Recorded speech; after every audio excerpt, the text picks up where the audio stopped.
অসমৰ ৰাজনীতিত Volvo bus ওলাইছে।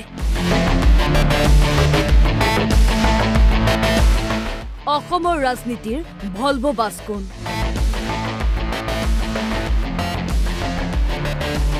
প্ৰথমে শুনক অখিল গগৈৰ এই মন্তব্য।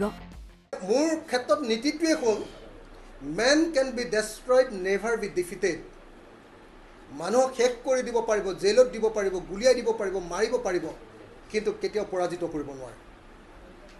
মই আপোনালোকক কৈ দিওঁ যে ছিগি যাম, কিন্তু কেতিয়াও খালি নাযাম। কিন্তু কিয় এইদৰে ক'ব লগা হ'ল অখিলে? আজি কিছুদিন পূৰ্বে অখিল গগৈ বিজেপিলৈ আহিব নেকি বুলি মুখ্যমন্ত্ৰী ডক্টৰ হিমন্ত বিশ্ব শৰ্মাক সোধা এক প্ৰশ্নৰ উত্তৰত মুখ্যমন্ত্ৰীয়ে অখিল গগৈক ভলভো বাছ বুলি আখ্যা দিছিল। অখিল গগৈ বিজেপি অহাৰ সম্ভাৱনা আছে নেকি? অখিল গগৈ বিজেপিয়ে ভলভো বাছ ইমান ডাঙৰ বাছ আনিব নোৱাৰি। অখিল গগৈ বিজেপি অহাৰ সম্ভাৱনা আছে নেকি? অখিল গগৈ বিজেপিয়ে ভলভো বাছ ইমান ডাঙৰ বাছ আনিব নোৱাৰি। শুনক মুখ্যমন্ত্ৰীয়ে কি কৈছিল। অখিল গগৈ বিজেপি অহাৰ সম্ভাৱনা আছে নেকি? অখিল গগৈ বিজেপিয়ে ভলভো বাছ ইমান ডাঙৰ বাছ আনিব নোৱাৰি। মুখ্যমন্ত্ৰীৰ কটাক্ষ অখিল গগৈ। বলে নোৱাৰি মোক ভলভো বাছ বুলি কৈছে মুখ্যমন্ত্ৰীয়ে। এনে অসমৰ মুখ্যমন্ত্ৰীজন অনবৰতে মানুহ কিনাত সিদ্ধহস্ত। প্ৰত্যেকজন মানুহক কাৰোবাক ভয় খুৱাই আনে, কাৰোবাক মানুহক কিনি আনে, কাৰোবাক ব্লেকমেইল কৰি আনে। এনেকৈ তেওঁলোকে বিজেপিত যোগদান কৰাই থাকে। কেতিয়াবা টকাৰ টোপোলা লৈ যায়, কেতিয়াবা পুলিচ পঠিয়াই দিয়ে, কেতিয়াবা CM ভিজিলেন্স পঠিয়ায়। এনেকৈ মানে বিজেপিয়ে দ্বন্দ্ব ভেদ কিবা কিবি কৰি এনেকৈ মানুহবিলাকক তেওঁলোকে শাসন কৰিবলৈ চেষ্টা কৰে। কিন্তু অসমৰ মুখ্যমন্ত্ৰীও জানে যে অখিল গগৈ বোলা মানুহটোক তেওঁলোকে এই একোবিলাকৰ জৰিয়তে কিনাটো সম্ভৱপৰ নহয়, একো কৰাৰ জৰিয়তে বিজেপিত যোগদান কৰাটো সম্ভৱপৰ নহয়। আৰু সেইকাৰণে অসমৰ মুখ্যমন্ত্ৰীয়ে মোক ভলভো বাছ বুলি কৈছে। অখিল গগৈৰ স্পষ্ট ঘোষণা, কোনো কাৰণতে বিজেপিলৈ নাযায় অখিল গগৈ। বিজেপিত জইন কৰাৰ কথাটো কোনোবাই যদি সপোনতো কেতিয়াবা ভাবে, তেওঁলোকে সপোনতো সেইটো সপোনত দেখিলেও পিছত তেওঁলোকে এনেই কিবা বিপদ হ'ব তেওঁলোকে। গতিকে এইটো কথা বাদ দিয়ক, বিজেপিৰ কথা বাদ দিয়ক।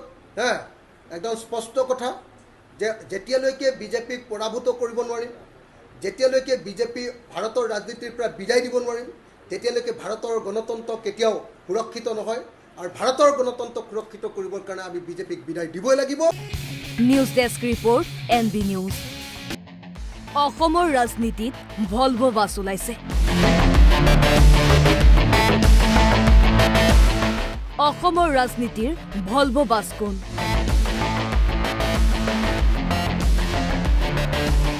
প্ৰথমে শুনক অখিল গগৈৰ এই মন্তব্য। মোৰ ক্ষেত্ৰত নীতিটোৱে হ'ল man can be destroyed, never be defeated. মানুহক শেষ কৰি দিব পাৰিব, জেলত দিব পাৰিব, গুলিয়াই দিব পাৰিব, মাৰিব পাৰিব, কিন্তু কেতিয়াও পৰাজিত কৰিব নোৱাৰে। মই আপোনালোকক কৈ দিওঁ যে ছিগি যাম, কিন্তু কেতিয়াও খালি নাযাম। কিন্তু কিয় এইদৰে ক'ব লগা হ'ল অখিলে?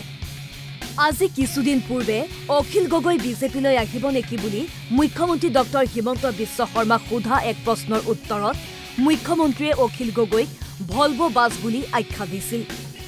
অখিল গগৈ বিজেপি অহাৰ সম্ভাৱনা আছে নেকি? অখিল গগৈ বিজেপিয়ে ভলভো বাছ ইমান ডাঙৰ বাছ আনিব নোৱাৰি। অখিল গগৈ বিজেপি অহাৰ সম্ভাৱনা আছে নেকি? অখিল গগৈ বিজেপিয়ে ভলভো বাছ ইমান ডাঙৰ বাছ আনিব নোৱাৰি।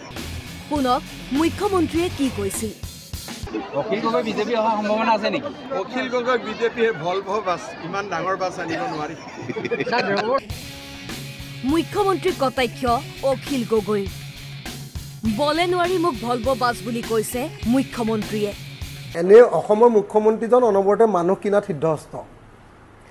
প্ৰত্যেকজন মানুহক কাৰোবাক ভয় খুৱাই আনে, কাৰোবাক মানুহক কিনি আনে, কাৰোবাক ব্লেকমেইল কৰি আনে। এনেকৈ তেওঁলোকে বিজেপিত যোগদান কৰাই থাকে।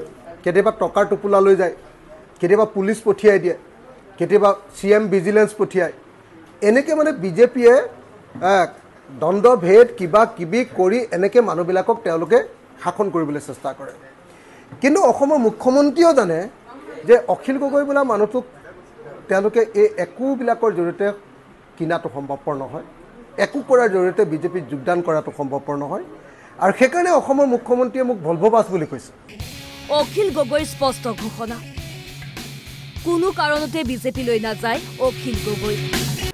বিজেপিত জইন কৰাৰ কথাটো কোনোবাই যদি সপোনতো কেতিয়াবা ভাবে তেওঁলোকে সপোনতো হেতু সপোনত দেখিলেও পিছত তেওঁলোকে এনেই কিবা বিপদ হ'ব তেওঁলোকৰ গতিকে এটো কথা বাদ দিয়ক বিজেপিৰ কথা বাদ দিয়ক হ্যাঁ একদম স্পষ্ট কথা যে যেতিয়ালৈকে বিজেপিক পৰাভূত কৰিব নোৱাৰিম যেতিয়ালৈকে বিজেপি ভাৰতৰ ৰাজনীতিৰ পৰা বিদায় দিব নোৱাৰিম তেতিয়ালৈকে ভাৰতৰ গণতন্ত্ৰ কেতিয়াও সুৰক্ষিত নহয় আৰু ভাৰতৰ গণতন্ত্ৰ সুৰক্ষিত কৰিবৰ কাৰণে আমি বিজেপিক বিদায় দিবই লাগিব news desk report NB news